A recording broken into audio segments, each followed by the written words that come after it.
কিছু স্থায়ী? সম্পদ স্থায়ী? হায়াত স্থায়ী? কথা বলে না। আপনাদের স্থায়ী? হ্যাঁ, সব কিছুই হচ্ছে অস্থায়ী। পাওয়ার, ক্ষমতা যা কিছু আছে সব কি ভাই? অস্থায়ী, কোনো কিছু স্থায়ী নয়। সম্মানিত হাজিরিন, আল্লাহ রব্বুল আলামিন ছাড়া যখন সব কিছু ধ্বংস হয়ে যাবে, আল্লাহ রব্বুল আলামিন ডান দিকে তাকাবেন, বাম দিকে তাকাবেন, উপরের দিকে তাকাবেন, নিচের দিকে তাকাবেন, ডানে বামে যখন কাউকে দেখবেন না, একমাত্র তিনি জীবিত থাকবেন। আল্লাহ রব্বুল আলামিন তখন কি করবেন? আল্লাহ রব্বুল আলামিন সাতমুখ আসমান জমিনকে তিনি বাম হাতের মধ্যে নিবেন, আর পুরা সাতমুখ জমিনকে তিনি ডান হাতের মধ্যে নিবেন। সপ্তম আসমানকে কোন হাতে নিবেন? বাম হাতের মধ্যে নিবেন। আবার এই জমিনকে ডান হাতের মধ্যে নিবেন। ডান হাতের মধ্যে নিয়ে আপনারা যে তাবিজ দেখেছেন, তাবিজের যে কাগজ থাকে, এই কাগজটা কয়েক দিস্তা থাকে। এই কাগজটাকে একদম ছোট্ট করে বলে তাবিজের ভিতরে ঢুকানো হয়। এই কাগজ যেমন ছোট করা হয়, যেভাবে বলা হয়, আল্লাহ রাব্বুল আলামিন সপ্তম আসমান জমিনকে এই রকম তাবিজের কাগজের মতো বলটাবেন, আবার সেটাকে খুলবেন, আবার তাবিজের কাগজের মতো তিনি এরকম ছোট্ট করবেন, আবার এটাকে ছেড়ে দিবেন, আবার তাবিজের কাগজের মতো এরকম তিনি ছোট করবেন, পেঁচাবেন, পেঁচানোর পরে আবার খুলবেন, খুলে তিনি চিৎকার করে বলতে থাকবেন, আইনাল জাব্বারুন আইনাল মুতাকাব্বিরুন। হে জমিনের মধ্যে যারা জালেম বাদশা ছিলা, যারা জালেম রাহবার ছিলা, ওই সমস্ত অহংকারীরা কোথায়? ওই সমস্ত জালেমরা কোথায়? জালেমদেরকে আল্লাহ রাব্বুল আলামিন তাদেরকে ডাকতে থাকবেন, অহংকারীদেরকে তিনি ডাকতে থাকবেন। এজন্য ভাই অহংকার করা যাবে না। আমরা যখন অল্প সম্পদ হয় তখনই আমাদের ভিতরে অহংকার চলে আসে, চেহারাটা যখন সুন্দর থাকে অহংকার চলে আসে, ভালো রেজাল্ট যখন হয় তখনই আমার ভিতরে অহংকার চলে আসে, সামান্য ক্ষমতা যখন পাই তখন আমার ভিতরে অহংকার চলে আসে। মাঝে মধ্যে ক্ষমতাশীল ব্যক্তিদের পাওয়ার দেখে মনে হয়, এদের চলন ধরন দেখলে মনে হয়, এরা মনে হয় এদের পা মনে হয় জমিনের মধ্যে নাই, এরা মনে হয় আসমান দিয়ে হাওয়ার উপর দিয়ে হাঁটতেছে। ঠিক না বেঠি? তোমার ক্ষমতা, তোমার পাওয়ার ক্ষণস্থায়ী। আল্লাহ রাব্বুল আলামিনের পাওয়ার, আল্লাহ রাব্বুল আলামিনের ক্ষমতা হচ্ছে চিরস্থায়ী। দুনিয়াতে তোমার জীবন ক্ষণস্থায়ী, তোমার পাওয়ারও ক্ষণস্থায়ী, তোমার যৌবনের শক্তিও ক্ষণস্থায়ী, তোমার সব কিছুই ক্ষণস্থায়ী। আল্লাহ রাব্বুল আলামিনের সব কিছু চিরস্থায়ী। সুতরাং চিরস্থায়ী আল্লাহ রাব্বুল আলামিনের কথাগুলো আল্লাহ রাব্বুল আলামিনের উপর তাওয়াক্কুল করে, ভরসা করে সদা সর্বদা বলতে হবে। কোনো তাগুত শক্তিকে ভয় পাইলে চলবে না, কোনো মানুষের সমালোচনাকে ভয় পাইলে চলবে না, কোনো ব্যক্তিকে ভয় পাইলে চলবে না। হক কথা বলতেই হবে, হকের পরে চলতে হবে। সন্তান পুরা ভালো করে যিনি জনপ্রতিনিধি, বাংলাদেশ গণপ্রজাতন্ত্রী বাংলাদেশ সরকারের যিনি মাননীয় সাংসদ আলহাজ কাজীমউদ্দিন আহমেদ জনু সাহেব, আল্লাহ তাআলা আমাদের এই জনপ্রতিনিধির কেউ দীর্ঘ হায়াত দান করুক, শুকর বলে আমিন। মাগরিবের পর থেকে মুআজ্জাজ মুকাররম উলামায়ে কেরামগণ যারা আলোচনা করেছেন, আল্লাহ তাআলা সবাইকে তার দ্বীনের জন্য কবুল করুক, শুকর বলে আমিন। আমার সামনে উপবিষ্ট আছে দ্বীন প্রিয়, ইসলাম প্রিয়, কোরআন প্রেমিক, দ্বীন প্রেমিক, নবী প্রেমিক যুবক ভাইরা, বৃদ্ধ বাবারা, স্নেহের কচি কাঁচা শিশুরা, পর্দার অন্তরালে আমার অত্যন্ত শ্রদ্ধেয় মা বোনেরা, আসুন আজকে আর আলোচনার শুরুতে সেই মহান রবের দরবারে লাখো কোটি শুকরিয়া আদায় করি, যিনি আমাদেরকে বিভিন্ন এলাকার বিভিন্ন পরিবারের অসংখ্য গণিত মানুষ থেকে যাচাই বাছাই করে, মহাব্বত করে, ভালোবেসে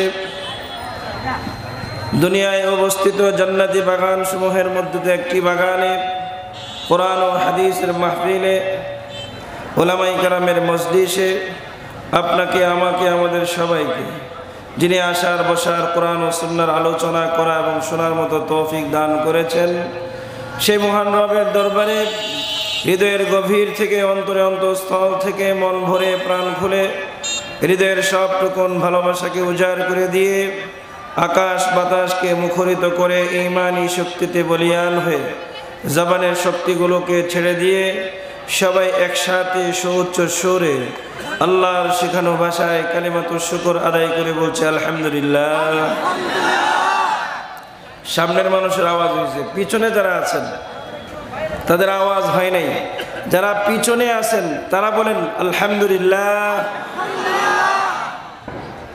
হয়নি, আরো জোরে সুরে আল্লাহ তাআলার প্রশংসা করতে ভয় পান।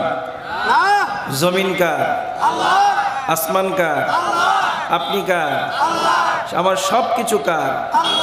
সুতরাং আল্লাহর জমিনে, আল্লাহর আকাশের নিচে আল্লাহর কথা বলবো, এটা ভয় পাওয়ার কিছু আছে? আল্লাহর প্রশংসা হবে আরো জোরে সুরে আবার বলে বলি আলহামদুলিল্লাহ। সম্মানিত হাজিরিন, আমি আপনাদের সামনে সূরা কারিয়া তেলাওয়াত করেছি। এই সূরাকে সামনে রেখে আমি কিছু আলোচনা করব ইনশাআল্লাহ। সূরা কারিয়ায় আল্লাহ রাব্বুল আলামিন কিয়ামত এবং হাসরের ময়দানের কিছু বিভীষিকাময় অবস্থা আল্লাহ তাআলা তুলে ধরেছেন। আল্লাহ রাব্বুল আলামিন এই আসমান জমিন ভূমণ্ডল নভমণ্ডল যত কিছু আমরা দুই চোখে দেখি আর না দেখি, যা কিছু আল্লাহ তাআলা সৃষ্টি করেছেন, এই সমস্ত সৃষ্টিকে আল্লাহ রাব্বুল আলামিন সম্পূর্ণরূপে ধ্বংস করে দিলেন। একটা কোনো কিছুই আপন অস্তিত্বের উপর রাখবেন না, সব কিছুরই তিনি ধ্বংস করে দিবেন। যে আসমান আমরা দেখি, এই আসমানের পরিধি এইখান থেকে মনে হয় এই প্যান্ডেলের মতো না, কি বলেন? দেখতে কিন্তু প্যান্ডেলের মতোই দেখা যায়। সামিয়ানা যেমন টানাইছে মনে হয় যে ওই দিক দিয়ে নিচু হয়ে গেছে। এইখানে যদি আমরা বসে আসমান দেখি মনে হবে যে হাজির বাজারের দিক দিয়ে মনে হয় আসমান লেগে গেছে, ঠিক না? হাজির বাজারে যাবেন দেখবেন এমনই। এই সাইডে পৃথিবীর শেষ পর্যন্ত যেখানে যাবেন ওইখানে গিয়ে দেখবেন আসমান মনে হয় ওইদিকে পড়েই যাচ্ছে, মাটির সাথে মিশেই যাচ্ছে। এত বড় আসমান আল্লাহ রাব্বুল আলামিন সৃষ্টি করেছেন। এরকম আল্লাহ তাআলা এক দুইটা নয়, 60টি আসমান তৈরি করেছেন। সুবহানাল্লাহ বলবেন না? আবার এরকম আল্লাহ রাব্বুল আলামিন যে জমিনের মধ্যে আমরা থাকি এমন 60টি জমিনও সৃষ্টি করেছেন, বলেন না সুবহানাল্লাহ। এই প্রথম আসমান কতটুকু বড় হইতে পারে এটা আপনারা অনুধাবন করতে পারবেন। প্রথম আসমানের নিচে যে সমস্ত বস্তু আল্লাহ তাআলা শূন্যের মধ্যে ঝুলিয়ে রেখেছেন, ওই সৃষ্টিগুলোর কিছু অবস্থা যদি আপনাদের সামনে বর্ণনা করি তাহলে বুঝতে পারবেন যে প্রথম আসমান কত বড় হবে। আল্লাহ রাব্বুল আলামিন এই জমিন এবং আসমানের উপরে, আসমানের নিচে জমিনের উপরে মধ্যবর্তী স্থানে আল্লাহ তাআলা অনেক কিছুই সৃষ্টি করেছেন। আমরা উপরের দিকে তাকাই, তাকানোর পরে আমাদের চোখের সামনে আসমানের নিচে যা কিছু ভাসে, যা কিছু দেখি বা না দেখি, আল্লাহ রাব্বুল আলামিন কুদরতি ভাবে সব কিছুকে শূন্যের মধ্যে ঝুলিয়ে রেখেছেন, বলেন সুবহানাল্লাহ। বিশেষ করে আমরা প্রসিদ্ধ যে কয়েকটা বস্তু সম্পর্কে জানি, চন্দ্র, সূর্য, তারপরে বিভিন্ন তারকারাজি, এই যে কিছু বস্তু যেগুলো আমাদের উপকারে আসে প্রতিদিন, এই উপকারী জিনিসগুলো যে জমিনের মধ্যে আমরা দাঁড়িয়ে আছি, এই জমিন থেকে ছোট না বড়? ছোট না বড়? কতটুকু বড়? এই জমিন থেকে যে সূর্য আছে, এই সূর্য জমিন থেকে 3 লক্ষ গুণ বড়। কত? বলেন না সুবহানাল্লাহ। আবার এই জমিন আল্লাহ রাব্বুল আলামিন যে সৃষ্টি করেছেন, এই জমিন থেকে যে চন্দ্র আমাদেরকে রাতের বেলায় আলো দেয়, এই চন্দ্র জমিন থেকে অনেক অনেক অনেক গুণন বড়, বলেন সুবহানাল্লাহ। কিন্তু আমরা তো দেখি যে মনে হয় ছোট্ট একটা প্লেটের মতো, ছোট্ট একটা বাটির মতো, ঠিক না বেঠি? এর কারণ কি? এর কারণ হচ্ছে, যদি আপনি অনেক উপর থেকে যারা বিমানে চড়েছেন, বিভিন্ন হজে বা সফরে যারা বিমানে চড়েছেন, বিমান যখন অনেক উপর দিয়ে যায় তখন বিভিন্ন শহর বিমান থেকে দেখা যায়। এই শহরগুলোকে খুব ছোট মনে হয়। কারণ কি? এই শহরগুলো কি ছোট না দূর থেকে দেখার কারণে ছোট মনে হয়? কথা বলেন। দূর থেকে দেখার কারণে কি মনে হয়? ছোট মনে হয়। তো তদ্রূপ জমিন থেকে সূর্য অনেক দূরে অবস্থিত, জমিন থেকে চন্দ্র অনেক দূরে অবস্থিত। এত দূরে অবস্থানের কারণে এই চন্দ্র সূর্যকে আমাদের এই ক্ষুদ্র দৃষ্টিতে অনেক ছোট দেখা যায়, বলেন সুবহানাল্লাহ। এই চন্দ্র সূর্য পৃথিবীর চেয়ে যত বড়, এই চন্দ্র সূর্যের চেয়েও আরো লক্ষ লক্ষ কোটি কোটি গুণ বড় অনেক গ্রহ, নক্ষত্র, গ্যালাক্সি, মিল্কওয়ে আল্লাহ রাব্বুল আলামিন এই প্রথম আসমানের নিচে সৃষ্টি করেছেন, বলেন সুবহানাল্লাহ। এই প্রথম আসমান কতটুকু দূরে অবস্থান করতেছে জমিন থেকে, এটা আপনারা বুঝতে পারবেন। একটা যদি উদাহরণ দেই, বিজ্ঞানীরা যে আপনার গ্রহের আবিষ্কার করেছে, যে গ্রহটা এই আসমানের নিচে আছে, কিন্তু এই গ্রহ সৃষ্টির পর থেকে এই পর্যন্ত আপনার পৃথিবীর দিকে আলো ছড়াচ্ছে। সেই সৃষ্টির পর থেকে যে আলো ছড়াচ্ছে, এখন পর্যন্ত ওই গ্রহের আলো পৃথিবীর জমিনে পৌঁছে নাই, বলেন সুবহানাল্লাহ। আলোর গতি প্রতি সেকেন্ডে, কথা বলেন, কত? হায়রে আল্লাহ, 1,86,000 মাইল প্রতি সেকেন্ডে। কত? 1,86,000 মাইল। মানে আলো প্রতি সেকেন্ডে 1,86,000 মাইল রাস্তা অতিক্রম করে, বলেন সুবহানাল্লাহ। তাহলে ওই যে গ্রহ পৃথিবীর শুরুলগ্ন থেকে, আসমান জমিনের প্রতিষ্ঠার সৃষ্টির শুরুলগ্ন থেকে যে গ্রহ আল্লাহ তাআলা সৃষ্টি করেছেন, ওই গ্রহ এই জমিনের দিকে সৃষ্টির শুরু থেকে আলো দিচ্ছে, এখন পর্যন্ত এই আলো জমিনে পৌঁছে নাই। তার মানে এই গ্রহ আসমানের নিচে কত দূরে অবস্থান করতেছে। তাহলে এই গ্রহ যেটা আসমানের নিচে আছে, এটা যদি এত দূরে হয়, তাহলে ওই গ্রহ থেকে আসমান কত দূরে, বলেন সুবহানাল্লাহ। আমি কেন ভূমিকা টানছি যে আল্লাহ রাব্বুল আলামিন যে সব কিছু ধ্বংস করে দিবেন, কি ধ্বংস করবেন যদি বস্তুর পরিমাণই যদি আমি না জানি, বস্তুটা কত শক্তিশালী এটাই যদি না জানি, তাহলে ধ্বংস যে করবেন, ধ্বংসচার্যের যে একটা বিষয় আছে, এটা আমাদের কাছে অনুধাবন হবে না।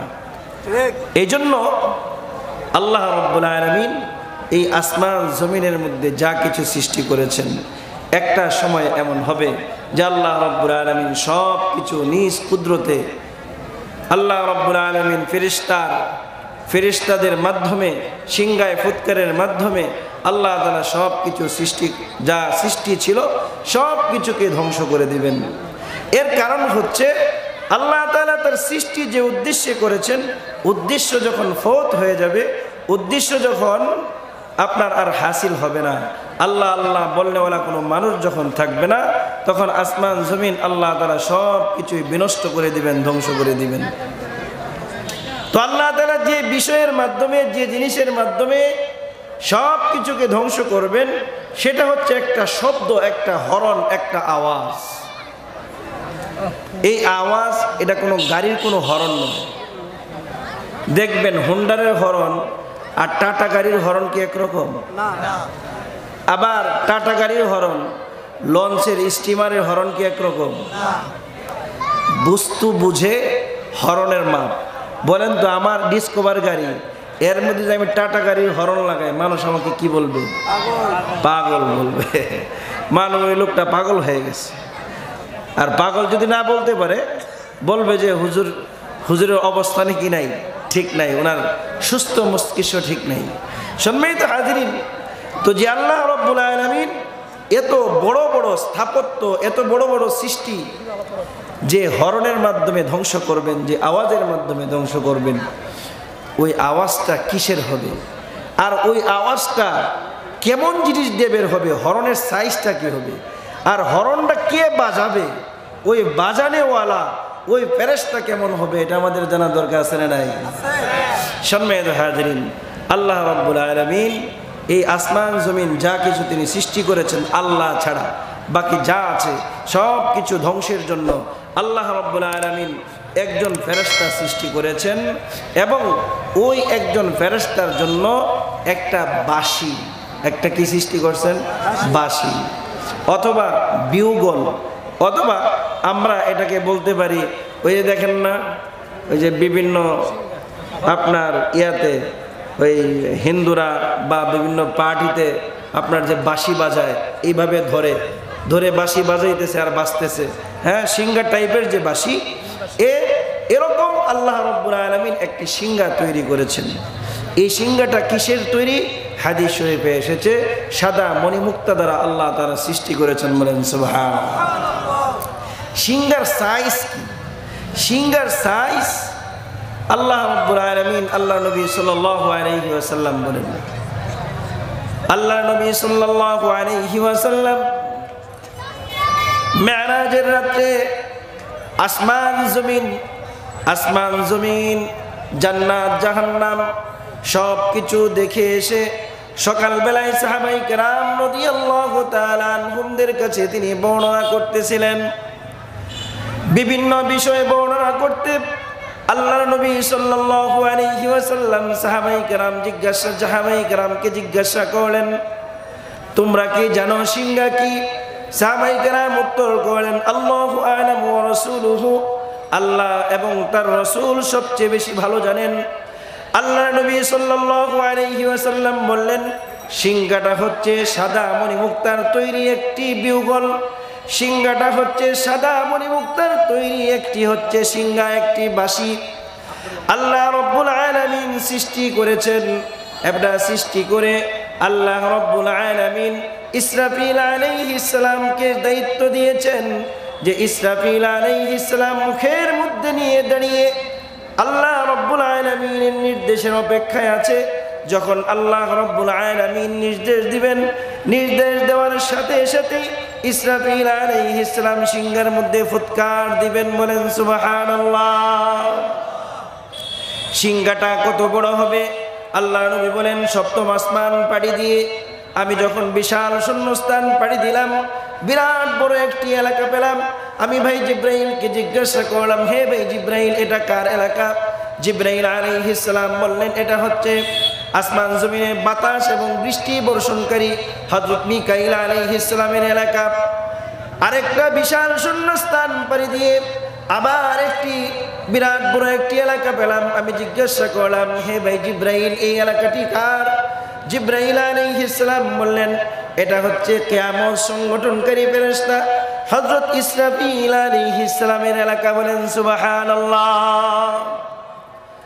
আল্লাহর নবী সাল্লাল্লাহু আলাইহি ওয়াসাল্লাম বলেন, আমি দেখলাম ইসরাফিল আলাইহিস সালাম বিরাট বড় একটি সিঙ্গা মুখের মধ্যে নিয়ে একদম অপলক নেত্রে, কোনো দৃষ্টি করে না, তার চোখের পাতি ফেলায় না, অপলক নেত্রে আরশে আজিমের দিকে একদম তাকিয়ে আছে। একটি মুহূর্তের জন্য তিনি পাতি ফেলেন না। বলেন সুবহানাল্লাহ। সাহাবায়ে কেরাম জিজ্ঞাসা করলেন, ইয়া রাসূলুল্লাহ, ইয়া হাবিবাল্লাহ, ওই সিংহাটি কত বড়? আল্লাহর নবী সাল্লাল্লাহু আলাইহি ওয়াসাল্লাম বলেন, আসমান জমিন, সপ্তম আসমান জমিন যদি একটা গোলাকৃতি করে ওই সিংহার ভিতরে ঢুকিয়ে দেওয়া যায়, সিংহার ভিতরে প্রবেশ করানো হয়, তাহলে ছোট্টবেলায় আমরা যে বাঁশির মধ্যে বড়ইয়ের বিচির মতো ছোট্ট মার্বেল যেটা ছিল, যেটা যত বেশি ঘুরছে তত বেশি আওয়াজ হয়েছে, ওই বাঁশির তুলনায় ওই বড়ইয়ের বিচিটা, ওই যে আপনার তেঁতুলের বিচিটা, অথবা ওই যে আপনার মার্বেলের বিচিটা যত ছোট, আসমান জমিন, সপ্তম আসমান জমিন, ওই সিংহার তুলনায় আল্লাহ রাব্বুল আলামিনের ফেরেশতা ইসরাফিল আলাইহিস সালামের কাছে যে সিংহাটা রয়েছে, ওই সিংহার তুলনায় সপ্তম আসমান জমিন হচ্ছে তত ছোট। বলেন সুবহানাল্লাহ। সপ্তম আসমান জমিন পুরাটাকে যদি গোলাকৃতি করে ওই গোলের মধ্যে দিয়ে দেওয়া হয়, তাহলে ছোট্টবেলায় যে বাঁশি বাজাইছি, এই বাঁশির ভিতরে যে বিচি, এটা যেমন ছোট মনে হবে, সপ্তম আসমান জমিন পুরাটাকে যদি ওই বাঁশির ভিতরে ঢোকানো হয়, তাহলে এটাকেও এত ছোট মনে হবে। বলেন সুবহানাল্লাহ। তাহলে সিংহাটা কত বড়, আর এত বড় বাঁশিটা যার মুখের মধ্যে আছে সে কত বড়। বাঁশির তুলনায় মানুষ ছোট না বড়? যে বাঁশি বাজায় ছোট বাচ্চা, এই ছোট বাচ্চা কি বাঁশির চেয়ে ছোট না বড়? কেমন বড়? হ্যাঁ, সমান? কয় গুণ বড়? কত গুণ বড়? অনেক গুণ বড়। তাহলে যে বিউগল, যে বাঁশি ইসরাফিল আলাইহিস সালাম ধরে রেখেছেন, মুখের মধ্যে দিয়ে রেখেছেন, ওই বাঁশি যদি এত বড় হয়, তাহলে ইসরাফিল আলাইহিস সালাম কত বড়। বলেন সুবহানাল্লাহ। এক হাদিসের মধ্যে এসেছে, পুরো আসমান জমিন সব কিছু যদি ইসরাফিল আলাইহিস সালামের তালুর মধ্যে রেখে দেওয়া হয়, তাহলে পুরো সরিষার দানার মতো মনে হবে। বলেন সুবহানাল্লাহ। তাহলে ইসরাফিল আলাইহিস সালাম কত বড়। মাথার যে তালু, এটা তো আপনার আমার মাথার যে তালু আছে, এটা তো কয়েক কাঠা পরিমাণ জায়গা হবে। কি বলেন, হবে না? এটা মাথার তুলনায় ছোট না বড়? মাথার তুলনায় তালু তো অনেক ছোট, ঠিক না বেঠি? তো ইসরাফিল আলাইহিস সালাম ওই সিংহার মধ্যে ফুৎকার দিবেন। কখন হবে? বিভিন্ন হাদিসের রওয়ায়াত দ্বারা বোঝা যায় যে আল্লাহ নবী সাল্লাল্লাহু আলাইহি ওয়াসাল্লাম ইরশাদ করেছেন, ইসরাফিল আলাইহিস সালাম যেদিন কিয়ামত সংগঠন হবে, সেদিনটি হবে শুক্রবার। যে মাসের মধ্যে কিয়ামত সংগঠন হবে, ওই মাসটি হবে মুহররম। যে তারিখের মধ্যে কিয়ামত সংগঠন হবে, ওই তারিখটা হবে 10 তারিখ।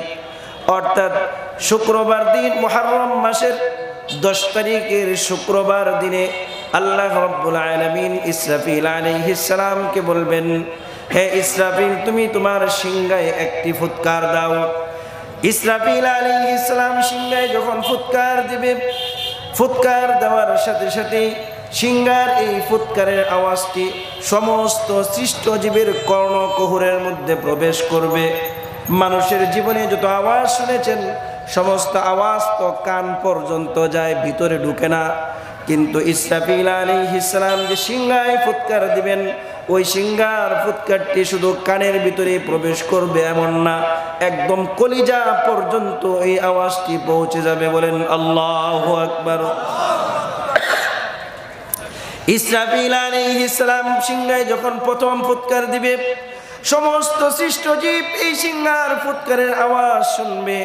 পৃথিবীতে যারা অবস্থান করবে তারা যেমনি ভাবে শুনবে, আসমান জমিনের মধ্যে যারা অবস্থান করবে তারা তেমনি ভাবে শুনবে, জমিনের নিচে যারা অবস্থান করবে তারাও তেমনি ভাবে শুনবে। ভূতত্ত্ববিদ যারা মাটির ভিতরে পাহাড় গুহার মধ্যে বিভিন্ন মাটি নিয়ে গবেষণা করবে, তখন যারা মাটির ভিতরে থাকবে তারাও শুনবে। যারা জলতত্ত্ববিদ, যারা পানির নিচে বিভিন্ন বাহন নিয়ে, অক্সিজেন নিয়ে পানির নিচে বিভিন্ন জিনিসের তত্ত্ব উদ্ঘাটন করবে, ওই ব্যক্তিও শুনবে। সমস্ত মানুষগুলো সকালবেলা সমস্ত এই আওয়াজটা শুনবে। কেউ হয়তো বাজার ঘাটে থাকবে, কেউ হয়তো ব্যবসা বাণিজ্য করবে, কেউ হয়তো বাসার মধ্যে আরাম করতে থাকবে। এমত অবস্থায় সমস্ত মানুষ যখন এই আওয়াজটি শুনবে, আওয়াজ শোনার সাথে সাথে প্রত্যেকটি মানুষ তাদের বাসা বাড়ি থেকে, কর্মস্থল থেকে ময়দানের দিকে দৌড়াইতে থাকবে। সবাই শুধু আওয়াজের অনুসন্ধান করতে থাকবে, এই আওয়াজ কোত্থেকে আসে, কোত্থেকে আসে। এমন আওয়াজ তো কোনোদিন শুনি নাই। সমস্ত মানুষগুলো আওয়াজের অনুসন্ধান করতে থাকবে। এই একটি আওয়াজ কতদিন চলবে, কতদিন চলবে? আল্লাহর নবী সাল্লাল্লাহু আলাইহি ওয়াসাল্লামের হাদিসের মধ্যে কোন বর্ণনা এসেছে 40 দিন, কোন বর্ণনা এসেছে 6 মাস পর্যন্ত এই আওয়াজ চলতে থাকবে। মানুষগুলো পেরেশান হয়ে যাবে। আওয়াজ যত বেশি চলতে থাকবে, আওয়াজের পাওয়ার বাড়তে থাকবে, আওয়াজের বিকটতা বাড়তে থাকবে। এমন একটি পর্যায়ে আসবে, আওয়াজ শুনে মানুষগুলো দিক বিদিক হয়ে ছুটতে থাকবে। আল্লাহ রাব্বুল আলামিন সেই অবস্থাটি সূরা হজ্জের 2 নম্বর আয়াতে উল্লেখ করেছেন। আল্লাহ রাব্বুল আলামিন বলেন, ইয়াউমা তারাউনাহা তাযহালু কুল্লু মুরদিআতিন আম্মা أرضعت وتضع كل ذات حمل حملها وترى الناس سكارى وما هم بسكارى ولكن عذاب الله شديد। আল্লাহ রাব্বুল আলামিন বলেন, সেদিন আপনি দেখবেন, সেদিন তোমরা সবাই দেখতে পাবে, প্রত্যেক স্তন্যদানকারী মা তার দুগ্ধপোষ্য শিশুর কথা ভুলে যাবে। যে সমস্ত মায়েরা বাচ্চাদেরকে দুধ পান করায়, মা সব কিছু বলতে পারে কিন্তু দুগ্ধপোষ্য শিশুর কথা ভুলে না। সংসারের বিভিন্ন কাজ করতে থাকে কিন্তু মায়ের একটা কান সদা সর্বদা খাড়া থাকে। কখন বাচ্চা কেঁদে ওঠে ক্ষুধার কারণে, মা দৌড়ে গিয়ে বাচ্চাকে আগে খাওয়ায়, তারপরে দুনিয়ার অন্যান্য কাজ করে। সেই মা তার শিশুর কথা ভুলে যাবে। প্রত্যেক গর্ভবতী যখন ইসরাফিল আলাইহিস সালাম সিংহায় ফুৎকার দিবেন, পৃথিবীতে হয়তো কোনো মহিলার 2 মাসের গর্ভবতী হবে, কোনো মহিলা হয়তো 3 মাস, কোনো মহিলা হয়তো 5 মাস, 7 মাস, 9 মাস, 8 মাস, 10 মাস। অর্থাৎ যারা পৃথিবীতে গর্ভবতী মহিলা থাকবে, সমস্ত গর্ভবতী মহিলাদের সাথে সাথে গর্ভপাত হয়ে যাবে। আল্লাহ রাব্বুল আলামিন বলেন, সিংহার যে ফুৎকার হবে, ফুৎকারের আওয়াজ এমন ভয়ঙ্কর হবে, মানুষগুলো মাতালের মতো চলতে থাকবে। মানুষ দেখলে মনে হয় এই মাত্র মদ খেয়েছে, এই মাত্র মনে হয় নেশা করেছে। আল্লাহ রাব্বুল আলামিন বলেন, না না না না, এরা কোনো ধরনের নেশা পান করে নাই, কোনো ধরনের ভান পান করে নাই। এরা যে হেলতেছে দুলতেছে, এর কারণ হচ্ছে ইসরাফিল আলাইহিস সালামের যে সিংহায় ফুৎকারের আওয়াজ, এটা যতই বিকট হইতেছে তত বেশি এদের খেলাধুলা চলতেছে, তত বেশি এদেরকে নেশাগ্রস্ত মনে হচ্ছে। আল্লাহ রাব্বুল আলামিন বলেন, এর একমাত্র কারণ হচ্ছে আমি আল্লাহ রাব্বুল আলামিনের আযাব অত্যন্ত কঠিন। বলেন নাউযুবিল্লাহ। এই সিংহারের ফুৎকারের আওয়াজটি 40 দিন চলুক, 6 মাস চলুক, এই আওয়াজে সমস্ত মানুষগুলো, সমস্ত প্রাণীগুলো বেহুশ হয়ে যাবে। শুধু এতটুকুই নয়, আসমান, যে আসমানের আলোচনা করতেছিলাম, এই আসমান ফেটে যাবে। যে সূর্য পৃথিবীর চেয়ে অনেক গুণ বেশি বড়, ওই সূর্যের আলো, যে সূর্যের যে আলো আছে, ওই আলোটা আলোহীন হয়ে পড়বে। যে চন্দ্র, যে চাঁদ আমরা রাতের বেলায় অন্ধকারে আমাদেরকে আলো দেয়, ওই চাঁদও ফেটে যাবে এবং তারকাগুলো খসে খসে পড়তে থাকবে। আপনার আমার চতুর্পাশে যত পাহাড় আছে, ওই পাহাড়গুলো ধ্বনিত তুলার ন্যায় উঠতে থাকবে। আল্লাহ রাব্বুল আলামিন সূরা কারিয়ার মধ্যে বলেন, ওয়া তাকুনুল জিবালু কাল ইহনিল মানফুস। আল্লাহ রাব্বুল আলামিন বলেন, এই পাহাড়গুলো ধ্বনিত তুলার ন্যায় উঠতে থাকবে, জমিন ফেটে যাবে। যে সমুদ্রের যে ঢেউ, এই ঢেউয়ের কারণে সমুদ্রের মধ্যে আগুন জ্বলে যাবে। এমত অবস্থায় চলতে থাকবে। হঠাৎ করে আল্লাহ রাব্বুল আলামিন ইসরাফিল আলাইহিস সালামকে বলবেন, হে ইসরাফিল, এখন তুমি সিংহায় 2য় ফুৎকার দাও। ইসরাফিল আলাইহিস সালাম সিংহায় 2য় ফুৎকার দিবেন। 2য় ফুৎকার দেওয়ার সাথে সাথে সমস্ত মানুষগুলো মৃত্যুবরণ করবে, সমস্ত জিনগুলো মৃত্যুবরণ করবে, ফেরেশতারা বেহুশ হয়ে পড়ে থাকবে। আল্লাহ রাব্বুল আলামিন আমাদের মালাকুল মাউত জান হরণকারী ফেরেশতা মালাকুল মাউতকে জিজ্ঞাসা করবেন, ইয়া মালাকুল মাউত আখবিরনি মান ইয়াবকা, হে মালাকুল মাউত, ইসরাফিলের সিংহায় দ্বিতীয় ফুৎকারের কারণে এখন পর্যন্ত কার কার জান এখনো কবজ করা হয় নাই? মালাকুল মাউত বলবে, আল্লাহ সমস্ত প্রাণীর, সমস্ত মানুষ জিনদের জানগুলোকে কবজ করা হয়েছে। আপনার আসমান এবং আরশ বহনকারী ফেরেশতারা সহ বড় বড় তিনজন ফেরেশতা এখন বাকি রয়েছে। আল্লাহ রাব্বুল আলামিন বলবেন, আরশ বহনকারী 8 জন ফেরেশতার জানকে কবজ করো, বড় বড় ফেরেশতাদের জানগুলোকে কবজ করো। ইসরাফিল আলাইহিস সালামের যে সিংহাটা তার মুখের মধ্যে আছে, এটা নিয়ে নাও, এটা নিয়ে আমার আরশের মধ্যে ঝুলিয়ে দাও এবং ইসরাফিলের জানকেও কবজ করে ফেলো। বলেন সুবহানাল্লাহ। সমস্ত ফেরেশতাদের জানকে কবজ করা ফেলা হবে। আজরাইল আলাইহিস সালাম আল্লাহ রাব্বুল আলামিনের কাছে বলবেন, আল্লাহ আপনার নির্দেশ মোতাবেক সমস্ত ফেরেশতাদের জান কবজ হয়ে গেছে। আল্লাহ রাব্বুল আলামিন জিজ্ঞাসা করবেন, আসমান জমিনের মধ্যে এখনো আর কোনো প্রাণী আছে কিনা? আজরাইল আলাইহিস সালাম বলবেন, ইয়া আল্লাহ আপনার সম্মুখে আমি আজরাইল, আপনার বান্দা আজরাইল ছাড়া আপনার ডানে বামে সামনে উপরে আর কেউ নাই। সমস্ত সৃষ্টি জীব মৃত্যুবরণ করেছে, মৃত্যুর মধ্যে ঢলে পড়েছে। আল্লাহ রাব্বুল আলামিন বলবেন, হে মালাকুল মাউত আজরাইল, এখন তুমি নিজের জান নিজে কবজ করো। আজরাইল আলাইহিস সালাম আল্লাহ রাব্বুল আলামিনের নির্দেশ তিনি হতবিহ্বল হয়ে যাবেন, তিনি একদম আশ্চর্য হয়ে যাবেন যে সারাটা জীবন আমি তো মানুষ এবং অন্যান্য প্রাণীদের জান কবজ করেছি, এখন আমার নিজের জান নিজে কবজ করতে হবে। আল্লাহ রাব্বুল আলামিন তার চেহারার এই অবস্থা দেখে আল্লাহ রাব্বুল আলামিন বলবেন, হে মালাকুল মাউত, তুমি কি জানো না, তুমি কি এই কথা শোনো নাই? আমি আল্লাহ রাব্বুল আলামিন কোরআনে কারীমের মধ্যে ইরশাদ করেছি, কুল্লু নাফসিন